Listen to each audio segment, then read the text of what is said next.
আপনি জঞ্জাল খেলেও বেঁচে থাকতে পারবেন। মানুষ তো এখন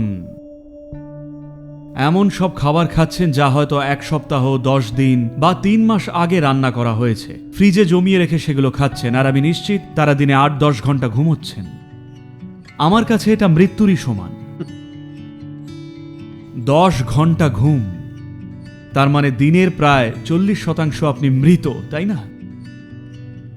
তো আপনি যদি ওভাবেই বাঁচতে চান তাহলে যা খুশি খেতে পারেন, সমস্যা কি?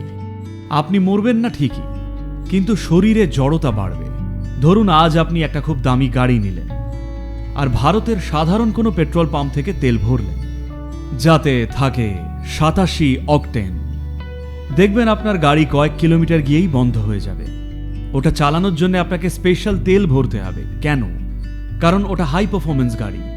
তাই আপনিও হাই পারফরমেন্স হতে চাইলে আপনার ভেতরে কি জ্বালানি যাচ্ছে সেটা আপনাকে ভালো করে দেখতেই হবে। একটু তাজা ফল আর শাকসবজি খেয়ে দেখুন, কাজে দিতে পারে।